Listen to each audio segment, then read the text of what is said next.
Okay, we're going to call to order our first and only hearing of the evening. This is the application of John and Shelley Keith. Mr. and Mrs. Keith reside at 118 Forbes Road in Milton, and their property apparently abuts the Ponset River, is it? Yes. Okay. Yes. And the difficulty appears to be that the residence is some 40 feet or more above the area of their dock and deck, and it's difficult to access the deck. So they're seeking this application to make the deck handicapped accessible by installing an exterior inclined elevator tramway. And the reason they need variances here under the zoning bylaw is that the accessory structures have to be set back a minimum of 10 feet from either sideline. And here, the tramway on the left sideline is proposed to be 7 feet 4 inches, and from the right property line, 7.5 feet. So hence, the building commissioner has required the Keiths to come before the board for a variance, or for variances. My name is John Leonard. I'm chairman of the Board of Appeals. To my immediate left is board member Nick Gray, and to my immediate right is board member Francis O'Brien. The rules of the board are such that we'll first hear from the applicants, and then we'll hear from any persons present who either have questions of the applicants or otherwise wish to speak in support of the application, or who wish to speak in opposition to the application. We'll have as evidence for this particular hearing the application, which was filed on behalf of Mr. and Mrs. Keith by Robert Sheffield, attorney in Milton, Massachusetts, with offices at 553 Adams Street. Attached to the application is the denial letter of Mr. Prondak of November 17, 2016, which is a period of time before the application was actually No, filed. that should have been 2016. Oh, It's a typo. oh, I'm sorry. So in any event, we have a plot plan of the property. It's prepared by, looks like, I'm going to say Beta Engineering. There's something under that, but my eyes are failing me. It's a proposed site plan, and I'm sure it has a date on it, but it's impossible for me to read the date. It looks like July something, 2016, but in any event, it's recognized as Plan SK-01.1. So we'll have that as evidence at the particular hearing. We also have received 2 pieces of correspondence. The first is dated December 13, 2016. And it's from Alexander Will of 106 Forbes Road in Milton, Massachusetts. And Mr. Will notes that he received a notice regarding the proposed incline lift. He's the owner of the adjacent property at 106 Forbes Road, and he owns a portion of the dock, and he'd be the person who is most impacted by this particular application.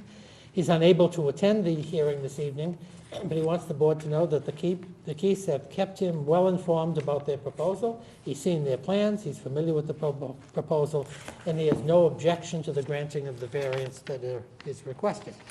So we thank Mr. Will for his letter. We also have received a letter from John and Doreen McLaughlin of 132 Forbes Road in Milton. It's dated December 22nd, 2016. And to the Board of Appeals. We're a neighbor of John and Shelley Keith, who is in support of the incline funicular elevator proposed by them to provide access to their dock on the Neponset River. If the board chooses to support the variance, we will support the town's decision. So we thank the Wills and the McLaughlins for their efforts and kind efforts in submitting these letters to the board. I just should say for the record that we are tape recording the premises tonight, so that would ask that anyone who speaks, tell us your name and address before you speak, and speak up nice and clear and loud so we'll have an accurate record of the proceeding. Mr. Sheffield, it's good to see you again. Welcome back to the Board of Appeals. I thank you, and I want to thank all the members of the board and the secretary for coming together this close to Christmas. We're only 3 days away, and I know that everybody has many things to do and would rather be someplace else, so I appreciate it. Good to see you. Secondly, I would like to give another letter of support that was delivered to my office.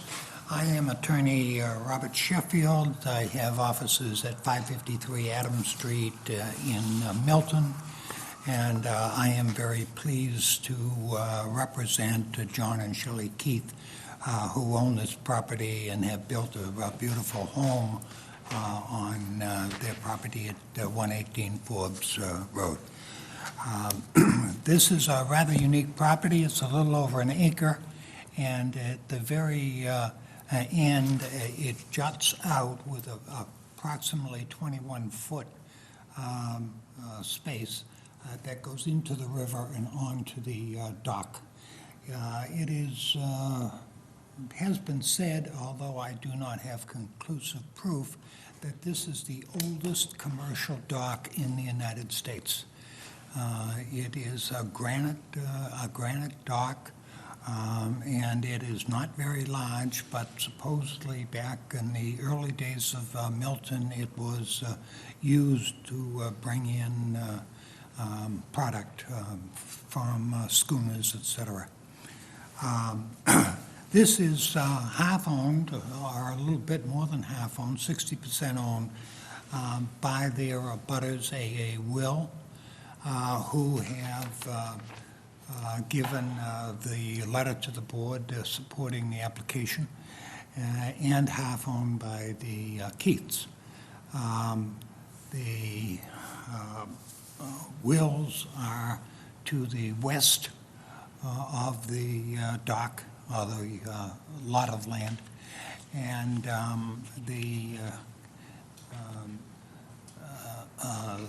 property to the other side of this jutting edge is owned by DCR, a section of Commonwealth of Massachusetts.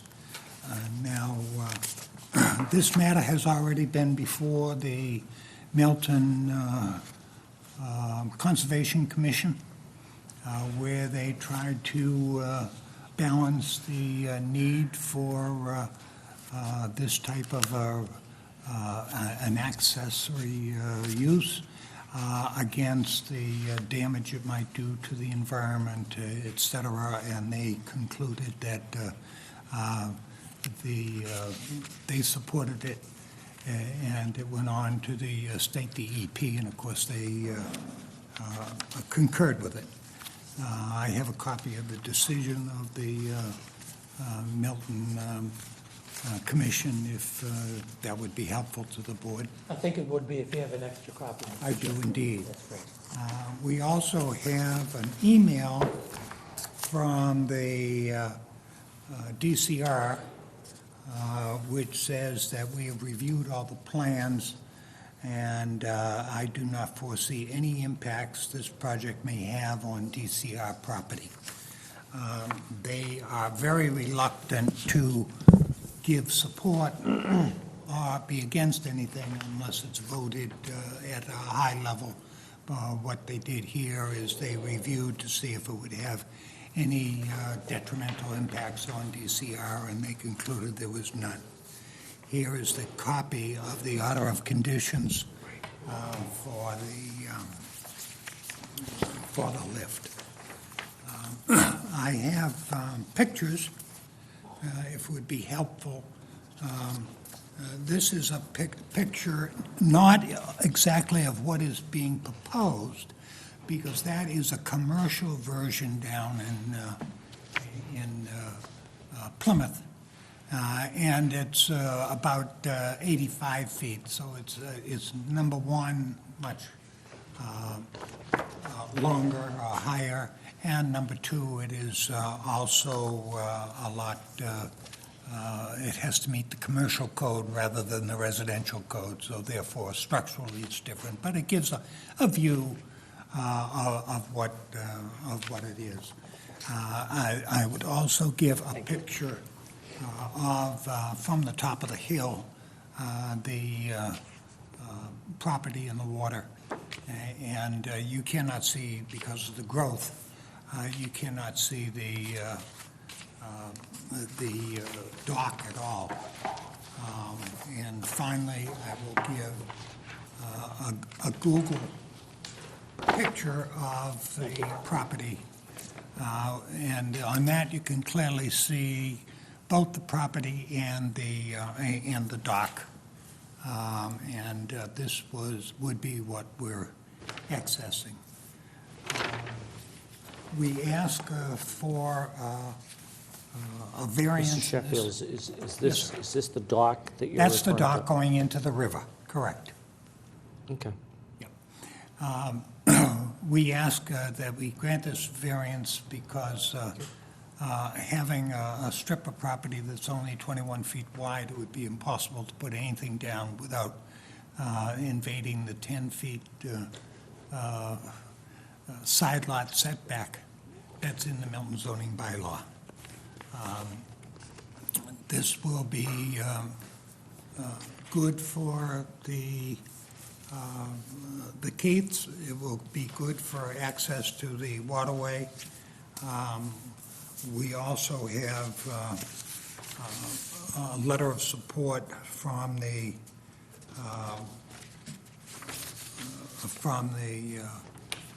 Commodore of the Milton Yacht Club, who looked at it.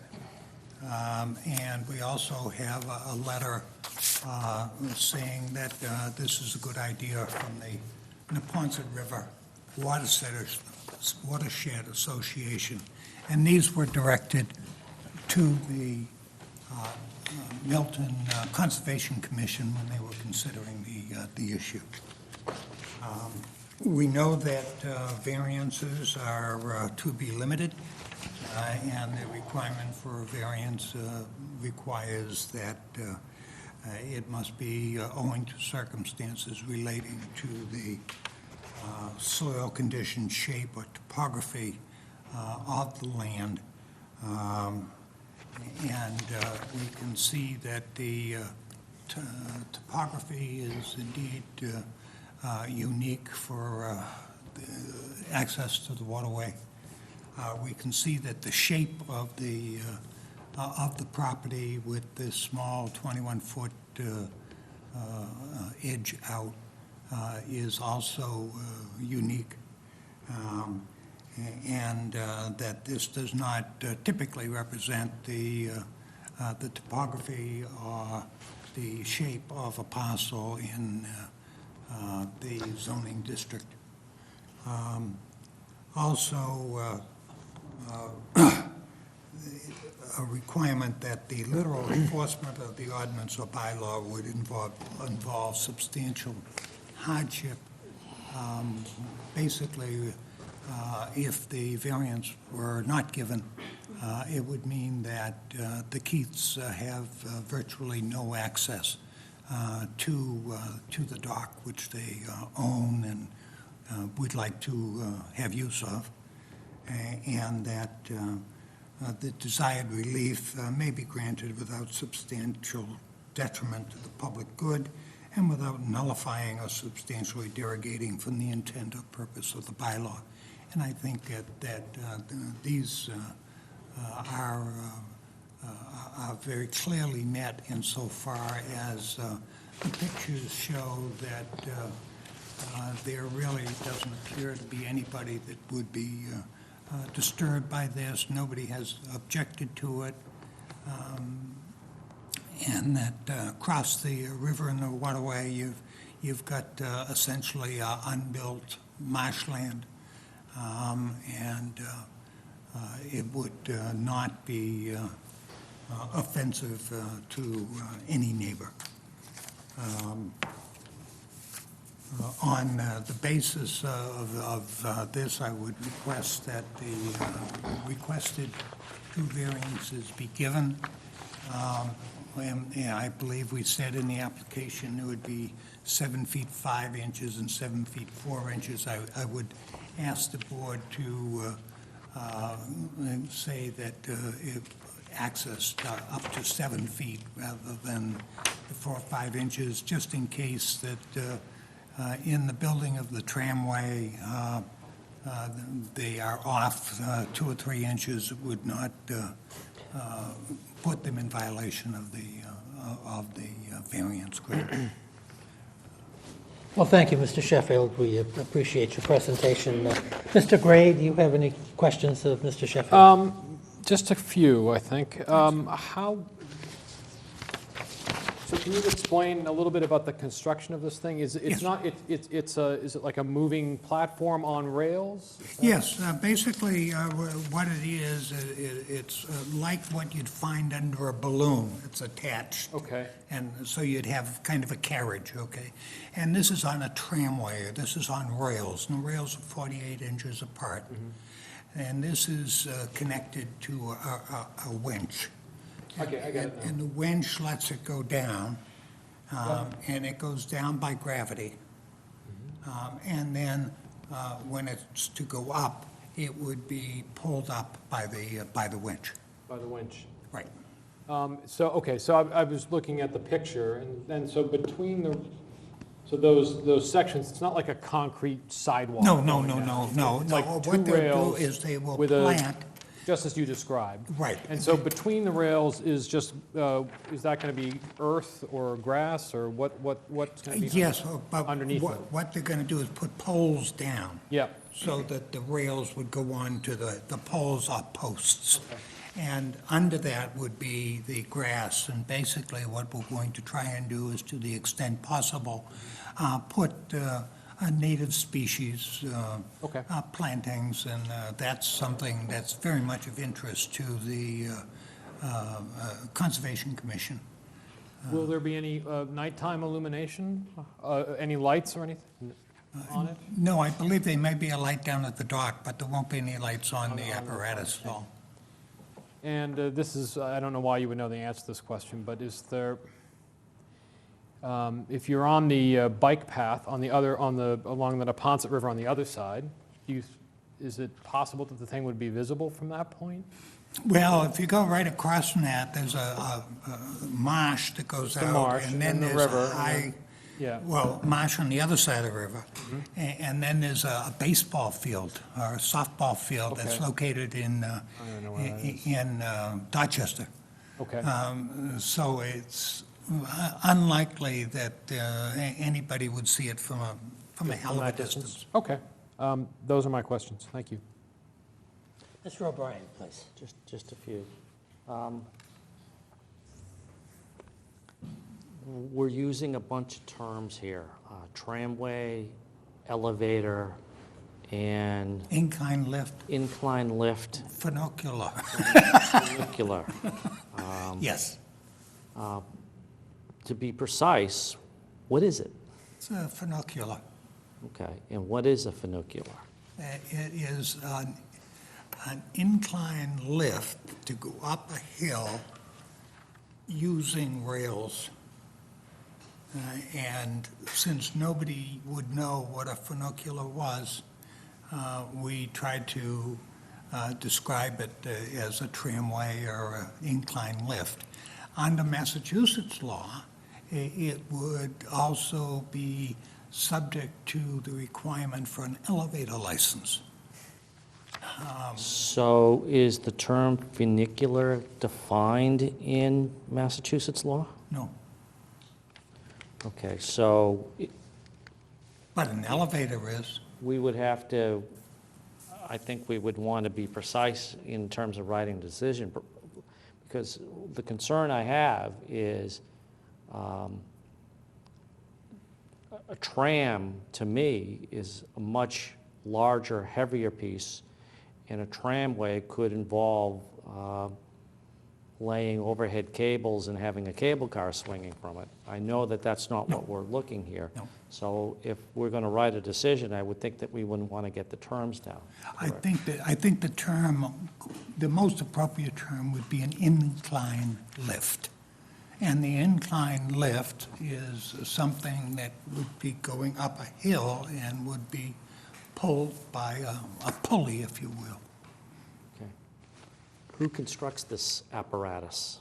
Are there companies out there that There are companies out there, and the name of your company is? Marine Innovations, so we did some research because we wanted to find a company. I'm sorry, you have to I'm come sorry, up. You have to I'm come up Shelley here. Hoon Keith, Come on up, you have to. wife of John W. Wait a minute. Keith. Come on up. Talking to the Oh, microphone. no, you please, no, you Bob, sit, sit. please. I can sit on this Okay. side, and John can sit on the other side. just we have to They talk can't into... pick you up on TV unless you're. Oh, that's No, okay. stand there. Sit down. Nice and No, quiet. you have to, in you have to front sit of the down in mic. front of the Oh, microphone. I have to sit, yes. Yes. Okay, so I'm Shelley Hoon Keith, wife of John W. Keith, homeowner.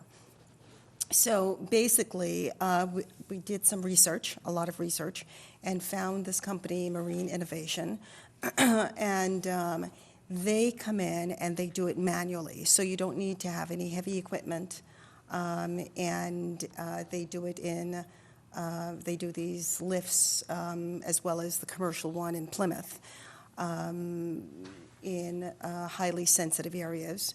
So that was a major concern of ours, where we wanted to make sure that it would be quiet, done appropriately to address the sensitivity of, I'm a very quiet person, we're quiet people, we're concerned about the environment, so we certainly wanted to have a capable, responsible company to do that. The process would take approximately, I think, about a week to do. Did I answer your question? You did, but I have others. Sure.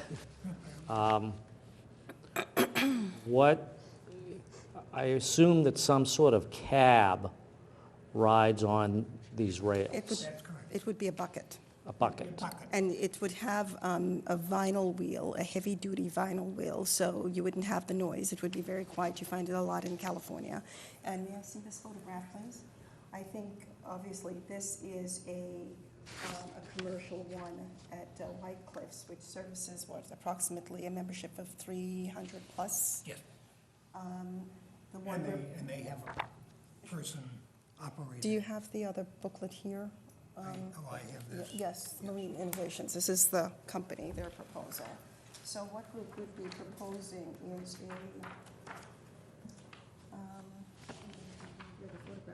it would be a bucket, it would be very quiet. Oh, can I show that? Yeah. Yeah, so essentially, that's, maybe I can find a better picture of what we're talking about. Remember that photograph I shared where we saw it, it was seen in like Canada, a photograph of the. Let me give you the reason why I'm asking. Yeah, this And is, I'm trying to draw some analogies. This is not the usual type of case that we usually get, and what I'm trying to draw an analogy to here, and as Mr. Sheffield been before the board many times, what we'd like to do is we'd like to tie the decision to plans on file with the board, you know, when it's adding a mud room or a deck or what have you. And what I have here in front of me is just basically pictures of rails. And I'm looking for something It has that, the rail and also has the cabin and it also. right, I'm has just, the- oh, so this, so is this the actual plan? Yes, Oh, okay. but So- that does not show the 10 feet. No, I understand that, but Right. typically what we, for example, when we get a deck addition or a new mudroom, we like to be able to say to the building, you say in the decision, that it'll be constructed in substantial conformity with the plans on file with the board. Exactly. And to me, I would want to see, and perhaps this I does, think that, exactly, you know, what it's going to look like in terms of the cab, the incline, that sort of thing. yep, I mean, for example, is the cab going to, you called it a bucket. Is it going to have a roof? Is No. it going to have a light No. in it or anything, No. you know, like No. that? No. I assume this is electrically powered, yes, it is. so there'll be. That will be pulling up the, Okay. and it would be also like an elevator insofar as when it lifts up, it's pulled by a motor, and when it goes down by gravity. So there'll have to be some sort of accessory, There'll be accessory equipment, if you will, that will be more than 10 feet from the property line, so it really won't be subject to the variance, and won't need to be. okay.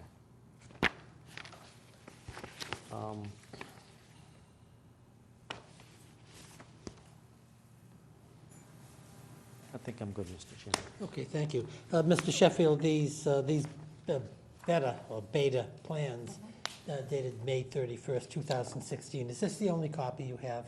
It is the only copy I have, but I can get another one. Would you make another copy for us and file it so we'll have it on? No, why don't I give you that, and then after the decision is written and everything, I can make copies of it through your Okay, secretary. that's great, because this does answer a lot of questions Yes.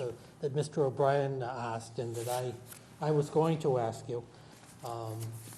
And I also had a chance while Mr. O'Brien was asking questions to review the Conservation Commission Order of Conditions. And I really have to say to Mr. Cannon and his membership, they did a wonderful job on this particular. They are excellent for the town insofar as they really look out for the interests and they spell out what has to be done. But they also covered a lot of areas that I was going to ask questions about, such as maintaining the tram, I'll call it a tramway, maintaining it. If it has to be removed, when does it have to be removed? That's all in there. Yep. A lot of details regarding how it should be constructed, considering the sensitive environment. And so I think that's really, really helpful, and presumably that will be inspected and reviewed by both the Conservation Commission and Mr. Prondak. And the building commissioner Yes. and the state elevator department, and we'll have to get a Chapter 91 license, et cetera. So it is going to be well looked at. So, What's a Chapter 91 license, Mr. If you're Sheffield? doing work near the water, that may have at one time in ancient history been water and is now land, then the state has to go through special procedures. Okay. How's the dock accessed now? What? How's the dock area accessed now? Well, it's funny, the history of this property is a little bit unique, and I don't want to take up too much of your time, but back in the old days, when they were going to build County Hospital, there was something there, and I don't know what was there, but what they wanted to do was to take the fill down to Marshfield. And somebody said, wait a minute, why don't you just drop it in our backyard? And they dropped it, and it's total urban fill. And these people, when they were building the house, found how difficult it is putting a foundation on urban fill. But that is why it's 40 feet high. And you say, well, it couldn't happen today. But we don't have to go too far back before we say the big dig was, they put the land in Milton and land in Quincy and made it 100 feet high and made a golf course out of it. So maybe you could do it today, but that's why you've got a 40 feet high hill there. The next door property owned by A.A. Will has a way of walking down to the dock. So this provides access for these folks without having to go on someone else's property? That's correct. That's correct.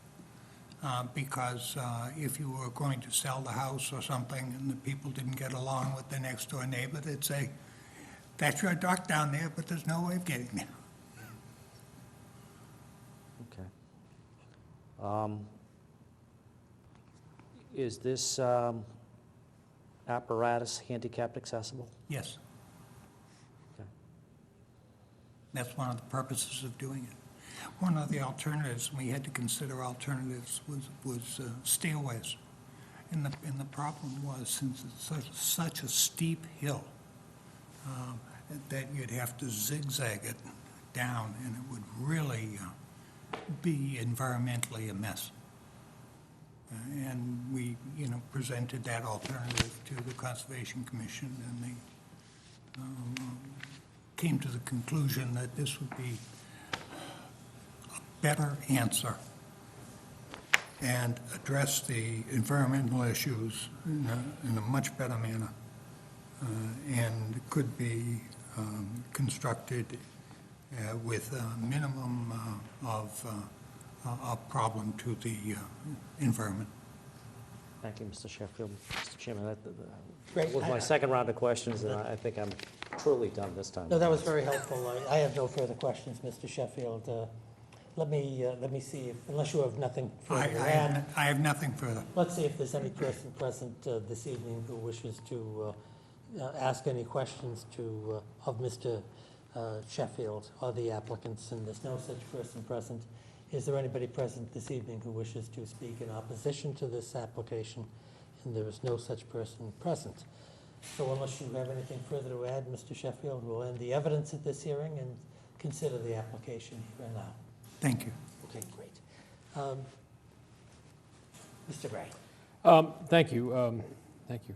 I thank you, Mr. Sheffield, for coming in and presenting the proposal. I think it was well thought out. It seems like you've covered, considered all the other possibilities for providing, or a number of other possibilities for providing access to this, to your dock. I do know that hill is pretty steep. Yes. And it seems to me that this particular design would be low visual impact. And if in the fullness of time it needed to come out for some reason, or many, many years from now, it wouldn't be as hard to undo, I think, as jackhammering out concrete stairway and all of that. So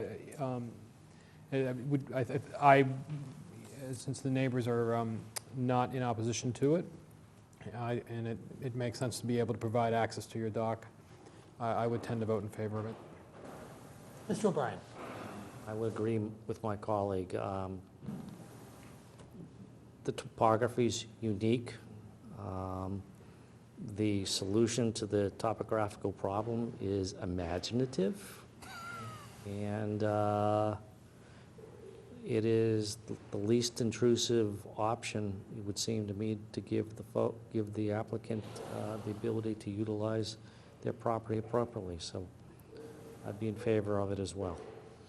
Well, I thought the application was very well presented by Mr. Sheffield. It was very thorough and very detailed, and he gave me an appreciation for the amount of hard work that's gone into this application prior to coming here. I thought that the decision of the Conservation Commission was particularly well done, and saved us a lot of hard questions and a lot of time. I think it's a classic case for a variance, as Mr. Sheffield says. It's impossible to comply with the bylaw, and how silly would it be if with the topographical distances here, if the Keiths owned 40% of a dock that they couldn't access? It's crazy. And it seems to me that the Conservation Commission has handled the type of system that should go in here and how it should be constructed and in a sensitive manner. So I think that this is a classic case for a variance, and I intend to vote for it. The only conditions that other than the usual conditions, there are two usual conditions here that I think are important. One is that the proposed incline elevator is constructed substantially in accordance with the beta plans here. And secondly, that the applicants at all times be in compliance with the order of conditions of the planning board, so that we're... No, of the Conservation Commission. Yes, I'm sorry, the Conservation Commission, yes, which deals with all of the details of construction and removal and all of that. So unless anybody has any other comments, all those in favor of granting this application for the two variances, please say aye. Aye. Aye.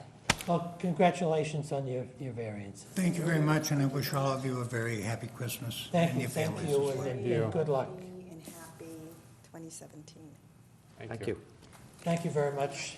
And Mr. Sheffield, we won't go through the usual about, do you need this right away, Mr. Sheffield, or do we No. have some time here? No, what we need is in order to go for a Chapter 91 license with the state, you have to be able to say that you are legally entitled to do what you want to do. And of course, without the variance, we would not be legally entitled to do it. So we had to come here, and that's why I asked if we could have an early meeting, because now we can proceed with the next step. That's terrific. Well, congratulations and Enjoy your good health access. and Can you put a have a nice boat in there? Christmas. Boat to the dock, or at least you can get down I there. guess, at the moment? No, well, No, at some if you point. wanted to. We're thinking about a canoe. That works very No, well. it's a beautiful river. We've had many boats in the past, Shelley used to have a small herring shop, 12 and a half, yeah. down in Marion. I've had a 17-foot, we would have some small new sailboat. In later years, we plan on using the river to go to Boston Harbor instead of going to Buzzards Bay. And incidentally, we have a generator for our house, so we don't need to worry with this power up. There's a generator that goes on automatically at our home. Well, we designed the house to age in place. Yeah. That's very scary. No, So we designed the house to age in place. And John was born in Milton. I've come to love Milton. So plan is to stay here, and we have another place to go, It's a down the very- street it's a by the very- stone wall. It's a That's very great. impressive, We'll look for you on the river. Yeah. Oh, come and visit. There you go.